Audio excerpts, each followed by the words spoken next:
બ્રહ્મવૈવર્ત પુરાણની કથાને આગળ વધારીએ. ભાગ 52મો. દેવકીના 7મા ગર્ભના સમયે કંસે ભયના કારણે તેની રક્ષા તરફ વિશેષ ધ્યાન આપ્યું, પરંતુ યોગમાએ તે ગર્ભને ખેંચી રોહિણીના પેટમાં મૂકી દીધો. રક્ષકોએ રાજાને સૂચના આપી કે દેવકીનો 7મો ગર્ભ પડી ગયો. તે ગર્ભથી ભગવાન અનંત પ્રગટ થયા, જે શંકર્ષણ નામે પ્રસિદ્ધ થયા. ત્યાર પછી દેવકીનો 8મો ગર્ભ પ્રગટ થયો, જે વાયુથી ભરેલો હતો. 9મો મહિનો વ્યતીત થયા પછી 10મો મહિનો શરૂ થયા પછી સર્વદર્શી ભગવાને તે ગર્ભ પર દ્રષ્ટિપાત કર્યો. સમસ્ત નારીઓમાં શ્રેષ્ઠ દેવકી સ્વયં તો રૂપવતી હતા જ. ભગવાને દ્રષ્ટિપાત કરવાથી તુરત તેમનું સૌંદર્ય 4 ગણું વધી ગયું. કંસે જોયું, દેવકીના મુખ અને નેત્ર ખીલી ઉઠ્યા છે. તે પોતાના ઉજ્જવળ તેજથી યોગમાયાની જેમ 10 દિશાઓને પ્રકાશિત કરી રહી છે. મૂર્તિમાન જ્યોતિપુંજ જેવી દેખાય છે. તેને જોઈને અસુરરાજ કંસને બહુ આશ્ચર્ય થયું. તેણે મનમાં વિચાર્યું, આ ગર્ભથી જે સંતાન થશે તે જ મારા મૃત્યુનું કારણ છે. આમ કહી કંસ યત્નપૂર્વક દેવકી અને વાસુદેવ પર નજર રાખતો રહ્યો. તેણે 7 દરવાજાવાળા ભવનમાં તે બંનેને મૂકી દીધા હતા. 10મો માસ પૂરો થતાં જ્યારે તે ગર્ભ વાયુથી પૂર્ણ થઈ ગયો, ત્યારે સર્વથી નિર્લિપ્ત રહેવાવાળા સાક્ષાત ભગવાન શ્રીકૃષ્ણે દેવકીના હૃદય કમળમાં નિવાસ કર્યો. તે સમયે મહામનસ્વી વાસુદેવ દેવકી પર દ્રષ્ટિપાત કરી સમજી લીધું કે પ્રસવકાળ નજીક આવી ગયો છે. પછી તો તે ભગવાન શ્રીહરિનું સ્મરણ કરવા લાગ્યા. રત્નમય દીપકથી યુક્ત તે પરમ મનોહર ભવનમાં તેમણે તલવાર, લોઢું, જળ અને અગ્નિને લાવીને રાખ્યા.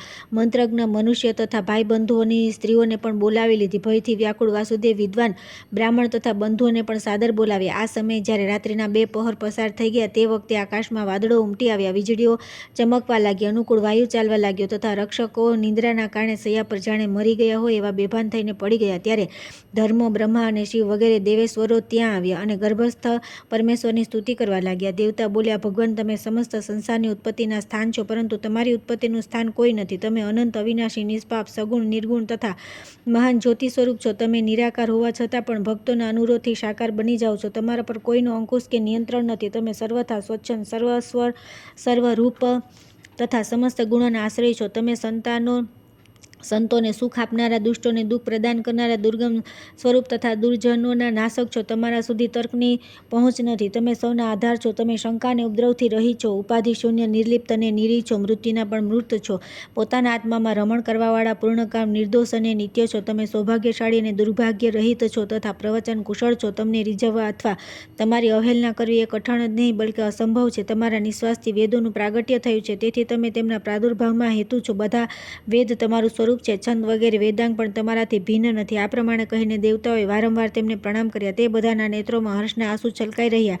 તેમણે પુષ્પવૃષ્ટિ કરી. જે પુરુષ પ્રાતઃકાળે ઉઠી મૂળ શ્લોકમાં કહેલા 42 નામોનો પાઠ કરે છે, તે શ્રીહરિની દ્રઢ ભક્તિ, દાસ્યભાવ તથા મનોવાંછિત ફળ પ્રાપ્ત કરે છે. ભગવાન નારાયણ બોલ્યા, આ પ્રમાણે સ્તુતિ કરીને દેવતાઓએ પોતપોતાના ધામમાં ચાલ્યા ગયા. પછી વરસાદ પડવા લાગ્યો. સંપૂર્ણ મથુરા નગરી નિશ્ચેત થઈને સૂઈ રહી. મુનિ, તે રાત્રે ઘોર અંધકારથી વ્યાપ્ત હતી. જ્યારે રાત્રિના 7 મુહૂર્ત નીકળી ગયા અને 8મું શરૂ થયું, ત્યારે અડધી રાત્રિના સમયે સર્વોત્કૃષ્ટ શુભ લગ્ન આવ્યું. તે વેદોથી અતિરિક્ત તથા બીજાઓ માટે દુગ્ને જાણી ન શકાય તેવું લગ્ન. તે લગ્ન પર માત્ર શુભ ગ્રહોની દ્રષ્ટિ હતી, અશુભ ગ્રહોની ન હતી. રોહિણી નક્ષત્ર અને અષ્ટમી તિથિના સંયોગથી જયંતી નામક યોગ સંપન્ન થઈ ગયો હતો. મુને, જ્યારે અર્ધચંદ્રમાનો ઉદય થયો તે સમયે લગ્ન તરફ જોઈને ભયભીત થયેલા સૂર્ય વગેરે ગ્રહો આકાશમાં પોતાની ગતિને ઓળંગીને મીન લગ્નમાં ચાલ્યા ગયા. શુભ અને અશુભ બધા ત્યાં એકત્રિત થઈ ગયા.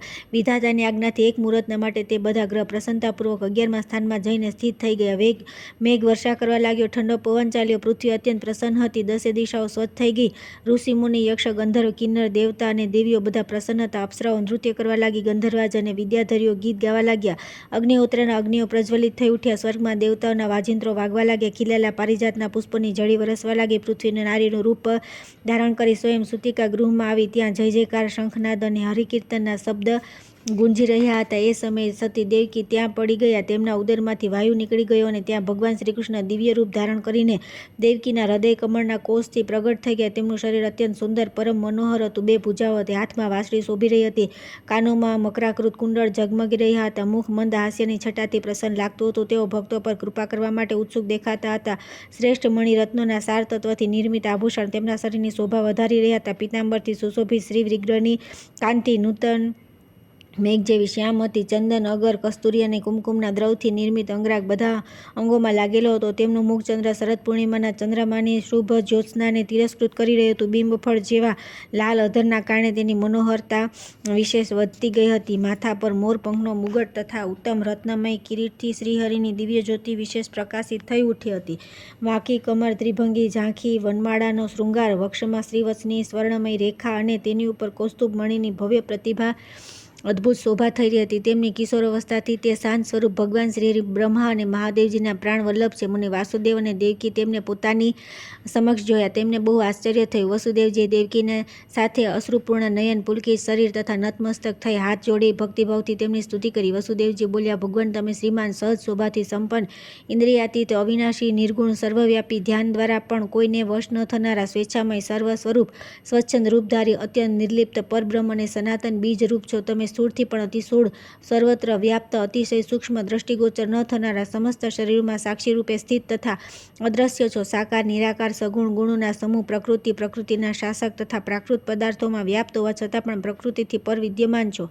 વિભો, તમે સર્વેશ્વર, સર્વરૂપ, સર્વાત્મક, અવિનાશી, સર્વાધાર, નિરાધાર અને તર્કના અવિષય છો. હું તમારી સ્તુતિ શું કરું? ભગવાન અનંત સહસ્ર જીહવાવાળા શેષનાગ પણ તમારી સ્તુતિ કરવામાં અસમર્થ છે. સરસ્વતી દેવીમાં પણ તે શક્તિ નથી કે તમારી સ્તુતિ કરી શકે. પંચમુખ મહાદેવ, 6 મુખવાળા સ્કંદ પણ જેમની સ્તુતિ કરી શકતા નથી. વેદોને પ્રગટ કરનારા બ્રહ્મા પણ જેમની સ્તુતિ કરવા સર્વદા અક્ષમ છે તથા યોગીન્દ્રોના ગુરુ ગણેશ પણ જેમની સ્તુતિ કરવા સમર્થ નથી. તેવા આપનું સ્તવન ઋષિ, દેવતા, મુનિન્દ્ર, મનુ અને માનવ કઈ રીતે કરી શકે છે? તેમની દ્રષ્ટિમાં તો તમે કદી આવ્યા જ નથી. જ્યારે શ્રુતિઓ તમારી સ્તુતિ કરી શકતા નથી તો વિદ્વાનો ક્યાંથી કરી શકે? મારી તમને એટલી જ પ્રાર્થના છે કે તમે આ દિવ્ય રૂપનો ત્યાગ કરી બાળકનું રૂપ ધારણ કરી લો.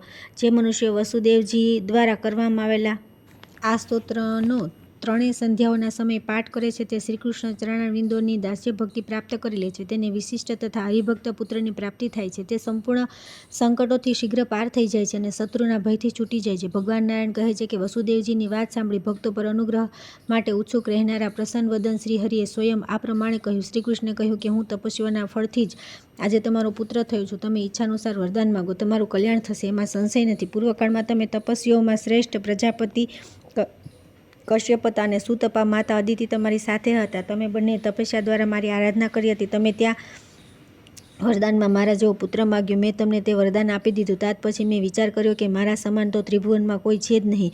તેથી હું સ્વયં તમારો પુત્ર બનીને આવ્યો છું. તમે સ્વયં કશ્યપજી છો અને તપસ્યાના પ્રભાવથી આજે મારા પિતા વસુદેવ થયો છે. આ ઉત્તમ તપસ્વીની દેવ માતા અદિતિ જ પોતાના અંશથી મારી માતા દેવકી રૂપે પ્રગટ થયા છે. પૂર્વે તમારે ત્યાં હું વામન રૂપે પ્રગટ થયો હતો, પરંતુ આ સમયે તમારા તપના ફળથી હું પરિપૂર્ણ પરમાત્મા પુત્ર રૂપે પ્રગટ થયો છું. મહામતે, તમે પુત્ર ભાવે અથવા બ્રહ્મ ભાવે જ્યારે મને પ્રાપ્ત કરી લીધો છે તો હવે અવશ્ય જીવન મુક્ત થઈ જશો. તાત હવે તમે મને લઈને શીઘ્ર વ્રજમાં ચાલો અને યશોદાના ઘરમાં મને મૂકીને ત્યાં ઉત્પન્ન થયેલી માયાને લઈ આવો અને તેને પોતાની પાસે અહીં રાખી લો. આટલું કહીને શ્રીહરિ તુરત જ શિશુરૂપ થઈ ગયા.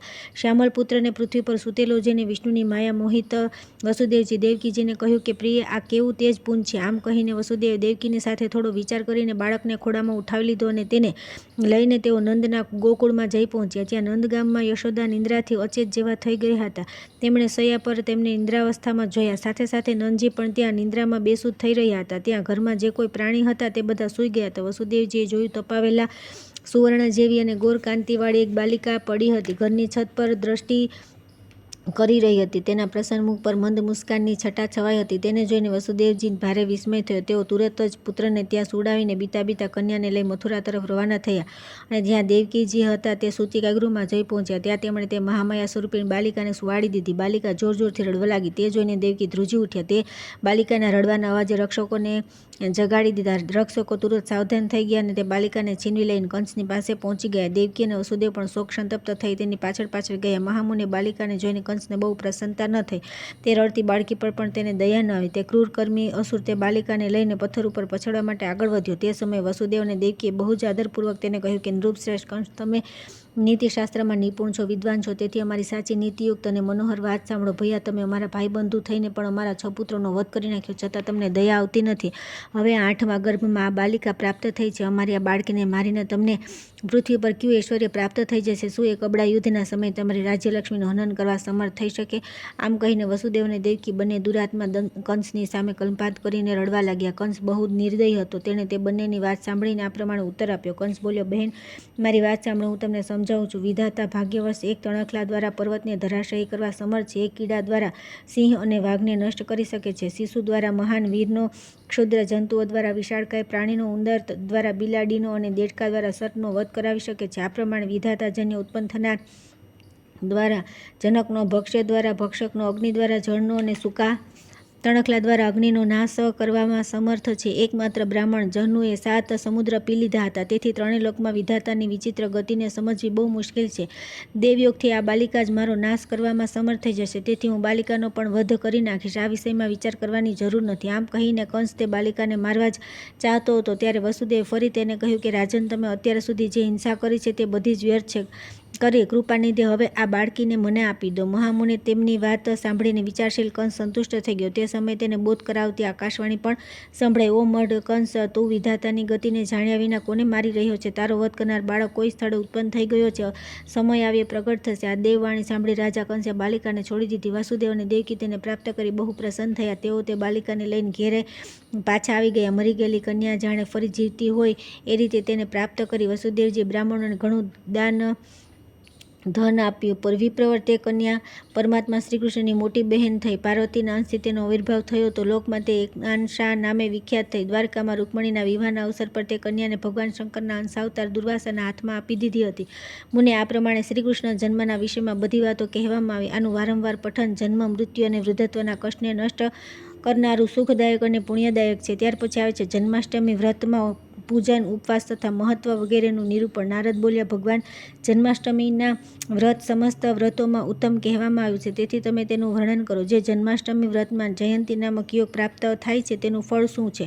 તથા સામાન્યતઃ જન્માષ્ટમીના વ્રતનું અનુષ્ઠાન કરવાથી કયા ફળની પ્રાપ્તિ થાય છે? સર્વપ્રથમ મને આ વિષયમાં કહો. મહામુનિ, જો વ્રત ન કરવામાં આવે અર્થાત વ્રતના દિવસે ભોજન કરી લેવામાં આવે તો શું દોષ થાય છે? જયંતી અથવા સામાન્ય જન્માષ્ટમીમાં ઉપવાસ કરવાથી કયું અભિષ્ટ ફળ પ્રાપ્ત થાય છે? પ્રભુ, ઉક્ત વ્રતમાં પૂજનનું વિધાન શું છે? સંયમ કઈ રીતે કરવો જોઈએ? ઉપવાસ અથવા પારણામાં પૂજન તથા સંયમનો નિયમ શું છે? આ બધી વાતનો વિચાર કરીને જણાવો. ભગવાન નારાયણે કહ્યું કે મુનિ, સાતમના દિવસે તથા પારણાના દિવસે વ્રત કરનારે હવિષ્યાન ભોજન કરીને સંયમપૂર્વક રહેવું જોઈએ. સાતમની રાત્રિ વ્યતીત થયા પછી પરોઢના સમયે ઉઠીને વ્રત કરનારે પ્રાતઃકાળના કૃત્ય પૂર્ણ કર્યા પછી સ્નાનપૂર્વક સંકલ્પ કરવો. બ્રહ્મન તે સંકલ્પમાં એ ઉદ્દેશ રાખવો જોઈએ કે આજે હું શ્રીકૃષ્ણની પ્રીતિને માટે વ્રત અને ઉપવાસ કરીશ.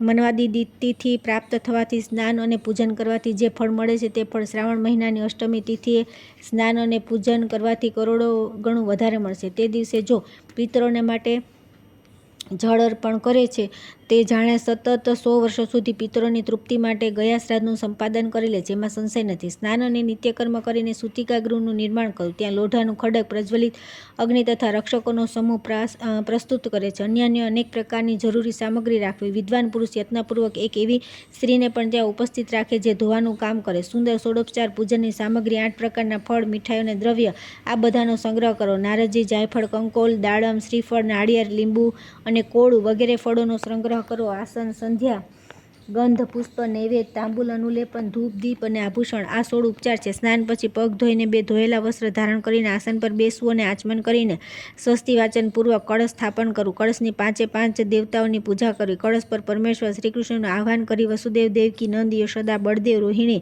ષષ્ઠી દેવી, પૃથ્વી, બ્રહ્મ નક્ષત્ર, રોહિણી, અષ્ટમી તિથિની અધિષ્ઠાત્રી દેવી, સ્થાન દેવતા, અશ્વસ્થામા, બલિ, હનુમાન, વિભીષણ, કૃપાચાર્ય, પરશુરામ, વ્યાસદેવ તથા માર્કંડેય મુનિ, આ બધાનું આહ્વાન કરી શ્રીહરિનું ધ્યાન કરવું. નારદ, હું સામવેદોક્ત ધ્યાન બતાવી રહ્યું છું, સાંભળો. આને બ્રહ્માજીએ સર્વપ્રથમ મહાત્મા સનતકુમારને કહ્યું હતું. ધ્યાન: હું શ્યામ મેઘ સમાન અભિરામ આભાવાળા સાક્ષી સ્વરૂપ બાલમુકુંદનું ભજન કરું છું, જે અત્યંત સુંદર છે, જેમના મુખારવિંદ પર મંદ મુસ્કાનની છટા છવાઈ રહી છે. બ્રહ્મા, શિવ, શેષનાગ અને ધર્મ, એઓ અનેક દિવસો સુધી તે પરમેશ્વરની સ્તુતિ કરતા રહે છે. મોટા મોટા મુનીશ્વર પણ ત્યાં ધ્યાન દ્વારા તેમને પોતાના વશમાં કરી શકતા નથી. મનુષ્ય અને સિદ્ધોના સમુદાયો પણ તેમને રીઝવી શકતા નથી. યોગીશ્વરોના ચિંતનમાં પણ તેઓ આવતા નથી. તેથી તેઓ બધી રીતે સર્વોપરી છે, તેમની ક્યાંય તુલના થતી નથી. આ પ્રમાણે ધ્યાન કરીને મંત્રોચ્ચારપૂર્વક પુષ્પ અર્પણ કરવા અને સમસ્ત ઉપચારોને ક્રમશઃ સમર્પિત કરીને વ્રતી પુરુષે વ્રતનું પાલન કરવું. હવે પ્રત્યેક ઉપચારનો ક્રમશઃ મંત્ર સાંભળો. આચમન. હરે ઉત્તમ રત્નો અને મણિઓ દ્વારા નિર્મિત સંપૂર્ણ શોભા સંપન્ન તથા વિચિત્ર શોભાથી ચિત્રિત આ સુંદર આસન સેવામાં અર્પિત છે અને ગ્રહણ કરો. વસન. વસ્ત્ર. શ્રી કૃષ્ણ આ વિશ્વકર્મા દ્વારા નિર્મિત વસ્ત્ર અગ્નિમાં તપાવીને શુદ્ધ કરેલું છે. તેમાં તપાવેલા સોનાના તાર જડેલા છે. તમે આનો સ્વીકાર કરો. પાદ્ય. ગોવિંદ તમારા ચરણ પખાડવા માટે સોનાના પાત્રમાં રાખેલું આ જળ પરમ પવિત્ર અને નિર્મળ છે. એમાં સુંદર પુષ્પ પધરાવ્યા છે. તમે આ પાદ્યને ગ્રહણ કરો. મધુપર્ક અથવા પંચામૃત. ભગવાન મધ, ઘી, દહીં, દૂધ અને ખાંડ આ બધાને મિલાવીને તૈયાર કરેલું મધુપર્ક અર્થાત પંચામૃત સોનાના પાત્રમાં મૂકવામાં આવ્યું છે. એને તમારી સેવામાં સમર્પિત કરવું છે. તમે સ્નાનના માટે એનો ઉપયોગ કરો.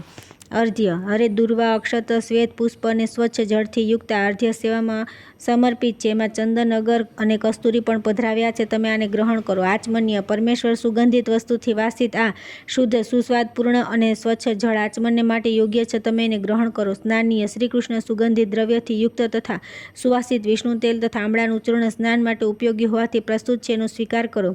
શૈયા. શ્રી હરે ઉત્તમ રત્નો તથા મણિઓના સાર ભાગથી રચેલ અત્યંત મનોહર તથા ઝીણા વસ્ત્રથી આચ્છાદિત આ શૈયા સેવામાં સમર્પિત છે. એને ગ્રહણ કરો. ગંધ. ગોવિંદ વિભિન્ન વૃક્ષોના ચૂર્ણથી યુક્ત નાના પ્રકારના વૃક્ષોના મૂળના દ્રવથી પૂર્ણ થતા કસ્તુરીથી મિશ્રિત આ ગંધ સેવામાં સમર્પિત છે. એનો સ્વીકાર કરો. પુષ્પ. પરમેશ્વર વૃક્ષોના સુગંધિત તથા સંપૂર્ણ દેવતાઓને અતિપ્રિય લાગનારા પુષ્પ તમારી સેવામાં સમર્પિત છે. એમને ગ્રહણ કરો. નૈવેદ્ય.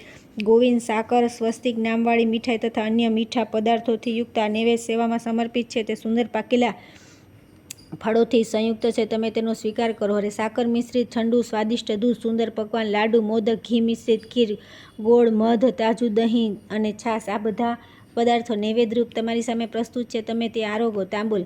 પરમેશ્વર આ ભોગોનું સારભૂત તાંબુલ કપૂર આદિથી યુક્ત છે. મેં ભક્તિભાવથી મોક્ષ શુદ્ધિ માટે નિવેદિત કર્યું છે. તમે તે ગ્રહણ કરવાની કૃપા કરો. અનુલેપન. પરમેશ્વર ચંદન, અગર, કસ્તુરી અને કુમકુમના દ્રવથી સંયુક્ત સુંદર અબીર ચૂર્ણ અનુલેપન માટે પ્રસ્તુત છે. ગ્રહણ કરવાની કૃપા કરો. ધૂપ. હરે વિભિન્ન વૃક્ષોનો ઉત્કૃષ્ટ ગુંદર તથા અન્ય સુગંધિત પદાર્થોના સંયોગથી બનાવેલા આ ધૂપ અગ્નિનો સાથ મળતા સંપૂર્ણ દેવતાઓ માટે અત્યંત પ્રિય બની જાય છે. તમે એ ગ્રહણ કરો. દીપ. ગોવિંદ અત્યંત પ્રકાશમાન તથા ઉત્તમ પ્રભાનો પ્રસાર કરનાર આ સુંદર દીપ ઘોર અંધકારનો નાશ કરે છે. તમે એ ગ્રહણ કરો. જળપાન. હરે કપૂર વગેરેથી સુવાસિત આ પવિત્ર અને નિર્મળ જળ સંપૂર્ણ જીવોનું જીવન છે. આ પીવા માટે એ ગ્રહણ કરો. આભૂષણ. ગોવિંદ નાના પ્રકારના ફૂલોથી યુક્ત તથા મહાન દોરામાં ગૂંથેલા આ હાર શરીર માટે શ્રેષ્ઠ આભૂષણ છે. એનો સ્વીકાર કરો. પૂજા માટે ઉપયોગી દ્રવ્યનું દાન કરી વ્રતના સ્થાનમાં રાખેલ દ્રવ્ય શ્રીહરિને સમર્પિત કરી દેવું જોઈએ. તે સમયે આ પ્રમાણે બોલવું. પરમેશ્વર વૃક્ષોના બીજરૂપી આ સ્વાદિષ્ટ અને સુંદર ફળ વંશની વૃદ્ધિ કરનાર છે. તમે તેમને ગ્રહણ કરો. આવાહિત દેવતાઓમાંથી પ્રત્યેકનું વ્રતી પુરુષે પૂજન કરવું. પૂજન પછી ભક્તિપૂર્વક તે બધાને 3 વાર પુષ્પાંજલિ આપવી. સુનંદ, નંદ અને કુમુદ વગેરે ગોપ, ગોપી, રાધિકા, ગણેશ, કાર્તિકેય, બ્રહ્મા, શિવ, પાર્વતી, લક્ષ્મી, સરસ્વતી, દિક્પાલ, ગ્રહ, શેષનાગ, સુદર્શન ચક્ર તથા શ્રેષ્ઠ પાર્ષદો આ બધાનું પૂજન કરીને સમસ્ત દેવતાઓને દંડવત પ્રણામ કરવા. ત્યાર પછી બ્રાહ્મણોને નૈવેદ્ય આપીને દક્ષિણા આપવી તથા જન્મના અધ્યાયમાં સૂચવેલી કથાનું ભક્તિભાવથી શ્રવણ કરવું. તે સમયે વ્રતી પુરુષ રાતના દર્ભના આસન પર બેસીને જાગતો રહે. પ્રાતઃકાળે નિત્યક્રમ કરીને શ્રીહરિનું સાનંદ પૂજન કરે તથા બ્રાહ્મણોને ભોજન કરાવી ભગવાન નામનું કીર્તન કરે. નારદજીએ પૂછ્યું કે દેવતાઓમાં શ્રેષ્ઠ નારાયણદેવ વ્રતકાળની સર્વસંમત વેદોક્ત વ્યવસ્થા કઈ છે એ કહો. સાથે સાથે વેદાર્થ તથા પ્રાચીન સંહિતાનો વિચાર કરીને એ પણ બતાવવાની કૃપા કરો કે વ્રતમાં ઉપવાસ તથા જાગરણ કરવાથી શું ફળ મળે છે, અથવા તે દિવસે ભોજન કરી લેવામાં આવે તો શું પાપ લાગે છે. ભગવાન નારાયણે કહ્યું કે જો અડધી રાત્રિના સમયે અષ્ટમી તિથિનો 1/4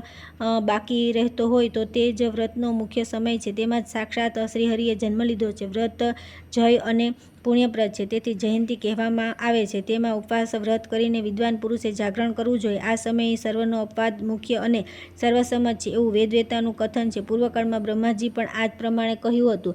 જે અષ્ટમી ઉપવાસ તથા જાગરણપૂર્વક વ્રત કરે છે તે કરોડો જન્મોમાં ઉપાર્જિત પાપોથી છૂટી જાય છે, તેમાં શંકા નથી. સપ્તમી પર અષ્ટમીનો યત્નપૂર્વક ત્યાગ કરવો જોઈએ, કેમ કે ભગવાન દેવકીનંદન અવિદ્ય તિથિ અને નક્ષત્રમાં અવતીર્ણ થયા હતા. આ વિશિષ્ટ મંગલમય ક્ષણ વેદ વેદાંગોના માટે પણ ગુપ્ત છે. રોહિણી નક્ષત્ર વીતી ગયા પછી જ વ્રતી પુરુષે પારણા કરવા જોઈએ. તિથિના અંતમાં શ્રીહરિનું સ્મરણ તથા દેવતાઓનું પૂજન કરીને રહેલા પારણા પવિત્ર મનાય છે. તેનાથી મનુષ્યના સમસ્ત પાપ નાશ થાય છે.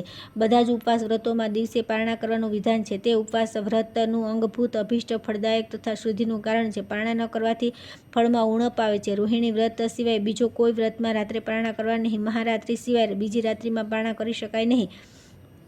પારણા કરી શકાય છે. બ્રાહ્મણો અને દેવતાઓની પૂજા કરીને પૂર્વકાળમાં પારણા ઉત્તમ માનવામાં આવે છે. રોહિણી વ્રત સર્વને સંમત છે. તેનું અનુષ્ઠાન અવશ્ય કરવું જોઈએ. જો બુધવાર અથવા સોમવારયુક્ત જયંતિ મળી જાય તો તેમાં વ્રત કરીને વ્રતી પુરુષ પુનઃ ગર્ભવાસ કરતો નથી. જો ઉદયકાળમાં કિંચિત માત્ર અષ્ટમી હોય અને બાકીનો બધો સમય નવમી હોય તથા બુધ, સોમ, રોહિણી નક્ષત્રનો યોગ મળતો હોય તો સૌથી ઉત્તમ વ્રતનો સમય છે. સેંકડો વર્ષોમાં આવો યોગ મળે કે ન મળે કહી શકાય નહીં. આવા ઉત્તમ વ્રતનું અનુષ્ઠાન કરીને વ્રતી પુરુષ પોતાની કરોડો પેઢીઓનો ઉદ્ધાર કરી દે છે. જે સંપત્તિ રહિત ભક્ત મનુષ્ય છે તેઓ વ્રત સંબંધી ઉત્સવ વિના પણ માત્ર ઉપવાસ કરી લે તો ભગવાન માધવ તેમના પર તેટલા જ પ્રસન્ન થઈ જાય છે. ભક્તિભાવથી જાત જાતના ઉપચાર અર્પણ કરવાથી તથા રાત્રિ જાગરણ કરવાથી દૈત્ય શત્રુ શ્રીહરિ જયંતીનું વ્રતનું ફળ પ્રદાન કરે છે. જે અષ્ટમી વ્રતના ઉત્સવમાં ધનનો ઉપયોગ કરવામાં કંજૂસી કરતો નથી તેને ઉત્તમ ફળની પ્રાપ્તિ થાય છે. જે કંજૂસી કરે છે તેને તેના અનુરૂપ ફળ મળે છે. વિદ્વાન પુરુષ અષ્ટમી અને રોહિણીમાં પારણા ન કરે અન્યથા તે પારણા પૂર્વકૃત પુણ્યોને તથા ઉપવાસથી પ્રાપ્ત થનારા ફળને નષ્ટ કરી નાખે છે. તિથિ 8 ગણા ફળનો નાશ કરે છે અને નક્ષત્ર 4 ગણા ફળનો. તેથી યત્નપૂર્વક તિથિ અને નક્ષત્રના અંતમાં પારણા કરવા. જો મહાનિશા પ્રાપ્ત થાય પછી તિથિ અને નક્ષત્રનો અંત થતો હોય તો વ્રતી પુરુષે ત્રીજા દિવસે પારણા કરવા જોઈએ. આદિ અને અંતના 4 દંડને છોડીને વચ્ચેની 3 પહોરવાળી રાત્રિને ત્રિયામાં રજની કહે છે.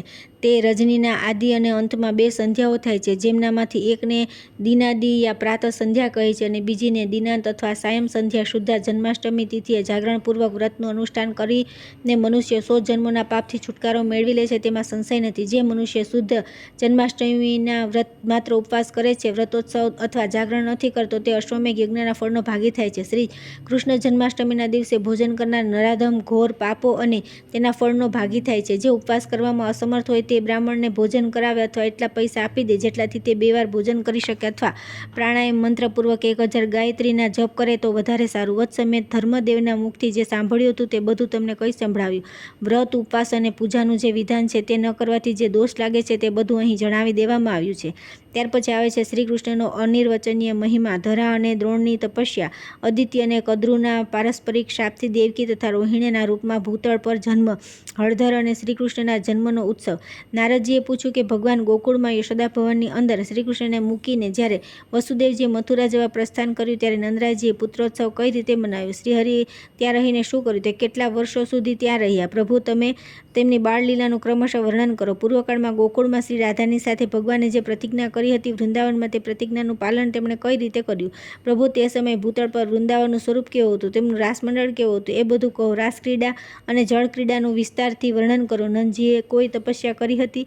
યશોદા અને રોહિણીએ શું શું તપ કર્યા હતા? શ્રીહરિ પહેલા હળધરનો જન્મ ક્યાં થયો હતો? શ્રીહરિ અને પૂર્વ આખ્યાન અમૃત જેવું માનવામાં આવે છે. ખાસ કરીને કવિના મુખમાં શ્રીહરિ ચરિત્રમય કાવ્ય ડગલે ને ડગલે નવું પ્રતીત થાય છે. તેમાં પોતાના રાસમંડળની ક્રીડાનું વર્ણન સ્વયં કરો. કાવ્યમાં પરોક્ષ વસ્તુનું વર્ણન થાય છે પરંતુ જ્યાં પ્રત્યક્ષ જોયેલી વસ્તુનું વર્ણન થાય તેને ઉત્તમ કહેવામાં આવ્યું. સાક્ષાત ભગવાન શ્રીકૃષ્ણ યોગેન્દ્રોના ગુરુના પણ ગુરુ છે. જેનો અંશ હોય છે તે અંશીના સુખથી સુખી થાય છે. પ્રભુ તમે જ આ વર્ણન કર્યું છે. તમે બંને નર અને નારાયણ શ્રીહરિના ચરણોમાં વિલીન થઈ ગયા. તેમનામાં પણ તમે સાક્ષાત ગોલોકના અંશ છો. તેથી શ્રીકૃષ્ણ લીલાઓ તમારા પ્રત્યક્ષ અનુભવવામાં આવેલી છે. તેથી તમે તેનું વર્ણન કરો. ભગવાન નારાયણ બોલ્યા કે નારદ, બ્રહ્મા, શિવ, શેષ, ગણેશ, કુર્મ, ધર્મ, હું નર તથા કાર્તિકેય આ 9 શ્રીકૃષ્ણના અંશ છે. અહો તે ગોલોકનાથના મહિમાનું વર્ણન કોણ કરી શકે છે જેમને સ્વયં હું પણ જાણતો નથી અને ન વેદ પણ જાણે છે? પછી બીજા વિદ્વાન શું જાણી શકે છે? વરાહ, વામન, કલ્કી, બુદ્ધ, કપિલ અને મત્સ્ય એ પણ શ્રીકૃષ્ણના અંશ છે તથા બીજા કેટલાય અવતાર છે જે કૃષ્ણની કળા માત્ર છે. ઋષિ, રામ તથા શ્વેતદ્વીપના સ્વામી વિરાટ વિષ્ણુ પૂર્ણ અંશથી સંપન્ન છે. શ્રીકૃષ્ણ પૂર્ણતમ પરમાત્મા છે. તે સ્વયં ગોકુળ અને વૈકુંઠમાં નિવાસ કરે છે. વૈકુંઠમાં તેઓ કમલાકાંત છે અને ચતુર્ભુજ છે. ગોલોક અને ગોકુળમાં એ દ્વિભુજી શ્રીકૃષ્ણ સ્વયં જ રાધાકાંત કહેવાય છે. યોગી પુરુષ એમના જ તેજને સદા પોતાના ચિત્તમાં ધારણ કરે છે. ભક્ત પુરુષ આજ ભગવાનના ચરણાવિંદનું ચિંતન કરે છે. ભલા તેજસ્વીઓ વિના તેજ ક્યાં રહી શકે છે? બ્રહ્મન સાંભળો, હું તમને યશોદાનંદ અને રોહિણીના તપ વિશે કહું છું, જેના કારણે તેમણે શ્રીહરિનું મુખ જોયું હતું. વસુઓમાં શ્રેષ્ઠ તપોધન દ્રોણ નંદ નામથી ગોકુળમાં અવતર્યા હતા. તેમના પત્ની જે ધરા હતા તે જ સતી સાધ્વી યશોદા થયા હતા. સર્પોને જન્મ આપનારી નાગમાતા કદ્રુજ રોહિણી બનીને ભૂતળ પર પ્રગટ થયા હતા. તેમના જન્મ અને ચરિત્રનું વર્ણન કહું છું, સાંભળો. એક સમયની વાત છે. પુણ્યદાયક ભારતવર્ષમાં ગૌતમ આશ્રમની સમીપ ગંધમાદન પર્વત પર ધરા અને દ્રોણે તપસ્યા કરી. મુનિ, તેમની તપસ્યાનો ઉદ્દેશ હતો ભગવાન શ્રીકૃષ્ણના દર્શન. સૂર્યપ્રભાના નિર્જન તટ પર 10,000 વર્ષો સુધી તેઓ બંને તપસ્યા કરતા રહ્યા, પરંતુ તેમને શ્રીહરિના દર્શન ન થયા. ત્યારે તે બંને વૈરાગ્યવશ અગ્નિકુંડનું નિર્માણ કરીને તેમાં પ્રવેશ કરવા તત્પર થયા. તે બંનેને મરવા માટે ઉત્સુક જોઈને આકાશવાણી થઈ, વસુ શ્રેષ્ઠ, તમે બંને બીજા જન્મમાં ભૂતળ પર અવતરણિત થઈને ગોકુળમાં પોતાના પુત્રના રૂપમાં શ્રીહરિના દર્શન કરશો. યોગીઓને પણ તે ભગવાનના દર્શન થવા અત્યંત કઠણ છે. મોટા મોટા વિદ્વાનોને માટે ત્યાં ધ્યાન દ્વારા તેમને વશ કરી શકવા અસંભવ છે. તેઓ બ્રહ્મા વગેરે દેવતાઓના પણ વંદનીય છે. આ સાંભળી ધરા અને દ્રોણ સુખપૂર્વક પોતાના ઘરે ચાલ્યા ગયા. પછી બીજા જન્મમાં તેમણે શ્રીહરિના મુખારવિંદના દર્શન કર્યા. આ પ્રમાણે યશોદા અને નંદનું ચરિત્ર તમને કહ્યું. હવે એ દેવતાઓ માટે પણ પરમ ગોપનીય રોહિણીનું ચરિત્ર સાંભળો. એક સમયે દેવમાતા અદિતિ ઋતુમતી થતાં સમસ્ત શૃંગારોથી સુસજ્જિત થઈને પોતાના પતિ દેવ કશ્યપજીને મળવાની ઈચ્છા કરી. તે સમયે કશ્યપજી તેમના બીજા પત્ની સર્પમાતા કદ્રુની પાસે હતા. કશ્યપજીને આવવામાં વિલંબ થવાથી અદિતિ બહુ ક્ષોભ થયો અને તેમણે કદ્રુને શાપ આપી દીધો કે તે સ્વર્ગ છોડીને માનવ યોનિને પ્રાપ્ત થાય. આ સાંભળીને કદ્રુએ પણ અદિતિને શાપ આપ્યો કે તે જરાયુક્ત થઈને મર્ત્યલોકમાં માનવ યોનિમાં જાય. આ પ્રમાણે બંને શાપગ્રસ્ત થવાથી કશ્યપજીએ કદ્રુને સાંત્વના આપી સમજાવ્યા કે તમે મારી સાથે મૃત્યુલોકમાં જઈ શ્રીહરિના મુખ કમળના દર્શન પ્રાપ્ત કરશો. ત્યાર પછી કશ્યપજી અદિતિના ઘરે જઈને તેમની ઈચ્છા પૂરી કરી. તેમાંથી દેવરાજ ઇન્દ્રનો જન્મ થયો. ત્યાર પછી અદિતિએ દેવકીના રૂપમાં, કદ્રુએ રોહિણીના રૂપમાં અને કશ્યપજી શ્રીકૃષ્ણના પિતા વાસુદેવજીના રૂપમાં જન્મ ગ્રહણ કર્યો. મુને, આ બધું ગોપનીય રહસ્ય તમને કહી સંભળાવ્યું. હવે અનંત, અપ્રમેય અને સહસ્ત્ર મસ્તકવાળા ભગવાન બળદેવજીના જન્મનો વૃત્તાંત સાંભળો. સાધ્વી રોહિણી વસુદેવજીના પ્રેયસી ભાર્યા હતા. તેઓ વસુદેવજીની આજ્ઞાથી સંકર્ષણની રક્ષા માટે ગોકુળ ચાલ્યા ગયા. કંસના ડરથી તેમને ત્યાંથી પલાયન થવું પડ્યું હતું. તે દિવસોમાં યોગમાએ શ્રીકૃષ્ણની આજ્ઞાથી દેવકીના 7મા ગર્ભને રોહિણીના ઉદરમાં સ્થાપિત કરી દીધો હતો. તે ગર્ભને સ્થાપિત કરીને તે તત્કાળ કૈલાસ પર્વત પર ચાલ્યા ગયા. થોડા સમય બાદ રોહિણીએ નંદભવનમાં શ્રીકૃષ્ણ અંશરૂપ પુત્રને જન્મ આપ્યો. તેની અંગકાંતિ તપાવેલા સુવર્ણ જેવી ગૌર હતી. તે બાળક સાક્ષાત ઈશ્વર હતો. તેના મુખ પર મંદ હાસ્યની મનોહર છટા અને પ્રસન્નતા છવાઈ રહી હતી. તે બ્રહ્મતેજથી પ્રકાશિત થઈ રહ્યો હતો. તેના જન્મથી દેવતાઓ પ્રસન્ન થઈ ગયા હતા. સ્વર્ગમાં દુંદુભી, આનક વગેરે દિવ્ય વાદ્યો વાગી ઉઠ્યા. આનંદમગ્ન થયેલા દેવતાઓ શંખનાદ અને જયધ્વનિ કરવા લાગ્યા. નંદનું હૃદય હર્ષથી ઉલ્લાસિત થઈ ગયું. તેમણે બ્રાહ્મણોને વિપુલ ધન આપ્યું. સમસ્ત આભૂષણોથી વિભૂષિત ગોપીઓ જય જયકાર કરવા લાગી. તે પરાયા પુત્રના જન્મ નિમિત્તે પણ નંદજીએ બહુ આદર સહિત મહાન ઉત્સવ મનાવ્યો. યશોદાજીએ ગોપીઓ તથા બ્રહ્માણીઓને પ્રસન્નતાપૂર્વક ધન આપ્યું. નાના પ્રકારના દ્રવ્ય, સિંદૂર વગેરે પ્રદાન કર્યા. વત્સ, આ પ્રમાણે મેં તમને નંદ અને યશોદાના તપનો સંગ્રહ કહ્યો, હળધરના જન્મની કથા કહી તથા રોહિણીના ચરિત્રને પણ કહી સંભળાવ્યું. હવે તમે જે સાંભળવા ઉત્સુક છો તે નંદ પુત્રોત્સવનો પ્રસંગ સાંભળો. તેનું વર્ણન સુખદાયક, મોક્ષદાયક તથા જન્મ, મૃત્યુ અને જરાવસ્થાનું નિવારણ કરનારું સાર તત્વ છે. શ્રીકૃષ્ણ મંગળમય ચરિત્ર વૈષ્ણવનું જીવન છે. તે સમસ્ત અશુભોનું વિનાશક તથા શ્રીહરિનો દાસ્યભાવ આપનારું છે. વસુદેવજીએ શ્રીકૃષ્ણને નંદભવનમાં મૂકી દીધા અને તેમની કન્યાને લઈને તેઓ હર્ષપૂર્વક પોતાના સ્થાન પર આવી ગયા. આ વાત તથા તે કન્યાનું ચરિત્ર પહેલાં કહી દીધું. હવે ગોકુળમાં શ્રીકૃષ્ણ જે મંગળમય લીલા પ્રગટ થઈ તેનું વર્ણન કરું છું, સાંભળો. જ્યારે વસુદેવજીના પોતાના ઘરે જતા ત્યારે જયા તથા તિથિ અષ્ટમી યુક્ત તે વિજયપૂર્ણ મંગલમય સૂતિકાગારમાં નંદ અને યશોદાએ જોયું. તેમનો પુત્ર ધરતી પર પડી રહ્યો છે. તેના અંગોથી નવીન મેઘમાળા જેવી તેજ પુંજમયી શ્યામ કાંતિ પ્રસરી રહી છે. તે બાળક બહુ સુંદર દેખાતો હતો. તેની દ્રષ્ટિ મક્કાના શિખર ભાગ પર સ્થિર હતી. તેનું મુખ શરદકાળના પૂર્ણિમાના ચંદ્રમાને લજ્જિત કરી રહ્યું હતું. બંને નેત્ર નીલકમળની શોભાને છીનવી લેતા હતા. તે ક્યારેક રડતો હતો અને ક્યારેક હસતો હતો. તેના અંગોમાં ધૂળના કણ લાગેલા હતા. તેના બંને હાથ પર ધરતી પર ટેકવેલ હતા અને બંને ચરણાવિંદ પ્રેમના પુંજ જેવા લાગતા હતા. તે દિવ્ય બાળકને જોઈને પત્ની સહિત નંદજીને બહુ પ્રસન્નતા થઈ. તે બાળકને સેવિકાએ ઠંડા જળથી સ્નાન કરાવ્યું. તે સમયે ગોપીઓ જય જયકાર કરવા લાગી. વ્રજની સઘળી ગોપીઓ, બાલિકાઓ અને યુવતીઓ પણ બ્રાહ્મણ પત્નીઓની સાથે નંદ ભવનમાં આવી. તે બધાએ આવીને બાળકને જોયું અને પ્રસન્નતાથી તેને આશીર્વાદ આપ્યા. નંદની અતિશય પ્રશંસા કરીને તે બધી તેને પોતાના ખોળામાં લેતી હતી. તેમાંની કેટલીક ગોપીઓ ત્યાં જ રોકાઈ ગઈ. નંદરાયે સ્નાન કરી ધોયેલ વસ્ત્ર ધારણ કર્યા પછી પ્રસન્નચિત્તે તે સમયની વિધિનું પાલન કર્યું. બ્રાહ્મણને ભોજન કરાવ્યું, તેમની પાસે મંગલ પાઠ કરાવ્યા, નાના પ્રકારના વાજિંત્રો વગડાવ્યા અને વંદીજનોને ધનદાન આપ્યું. ત્યાર પછી નંદજીએ આનંદપૂર્વક બ્રાહ્મણોને દાન આપ્યું તથા ઉત્તમ રત્ન, પ્રવાલ અને હીરા પણ આપી દીધા. મને તાલના 7 પર્વત, સોનાની 100 ઢેર, ચાંદી, ધાન્યના અનેક પર્વત, વસ્ત્ર હજારો, મનોરમ ગાયો, દહીં, દૂધ, ખાંડ, માખણ, ઘી, દૂધ, મીઠાઈ, લાડુ, સ્વાદિષ્ટ મોદક, બધી રીતે લહેરાતી ખેતી સાથે ભૂમિ વાયુવેગે ઘોડા, પાન અને તેલ, આ બધાનું દાન કરીને નંદજી બહુ પ્રસન્ન થયા.